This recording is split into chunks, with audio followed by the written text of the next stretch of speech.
Hey guys, my name's Ben and I wanted to talk with you today a little bit about the builder's level and how I use it on the job site.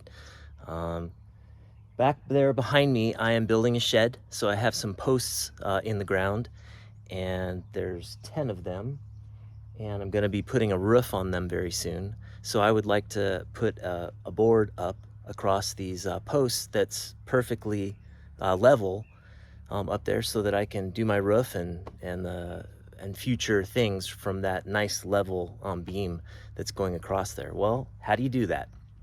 Well, one way is this builder's level, but let me show you a few other ways that people use to do this. And one is a site level. So let me go show you this site level. It's this one right here. And you take a string and you put this little level right there on the string. And then it shows you what's level and what's not level with the little bubble in there. So you can use something like that. Another way to find level on your posts, here, let me show you this. So this is just a little tube right here.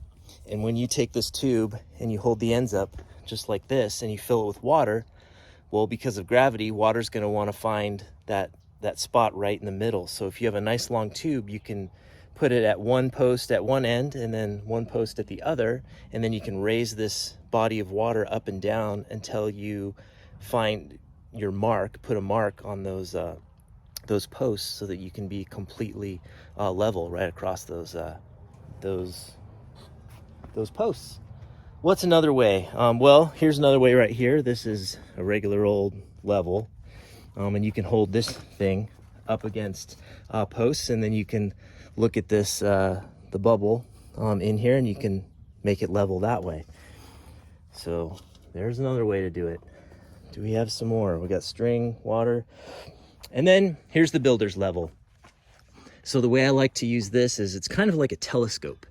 And when you look on the inside, which I don't know if I can show you the inside of this thing or not. So let's see if I can do that. Well, a little bit. Look, you can kind of see. Anyway, inside there's some crosshairs, and it's kind of like the scope on a rifle. And then you point it out there, and this tool, well, what makes it level? Well, it's a completely level tool as well. So here's the little bubble level, and you spin these little dials right here in order to make this unit nice and perfectly level. All right here, and you do that with this. When I set this up, I like to set it on this tripod. I like to set it up nice and tall. I like to keep it out of the sun because, believe it or not, when you have sun on one leg, it makes that aluminum expand, and then it kind of throws the measurement out of whack. So I like to keep it in the shade. Then what I do is I line it up with a tape measure that's out there on that post, and then I can sight out there and I can find the mark on the tape measure, and then what I do is I put a mark on the post, just like this. Well, when I go around, that mark is completely level all the way around, so that when I go to do a roof, I can measure up, and then I can have a completely level roof up there. So that's how I use this builder's level right here. They're super accurate. Houses are built this way. This one, you could even build a building with a level just like this one.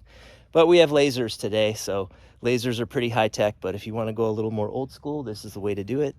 And it's helpful if you have a second person, but I don't have a second person today. So I have to makeshift with my tape measure on the pole and get that level line.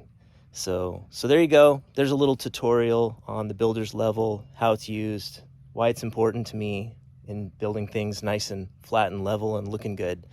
So there you go, and signing off.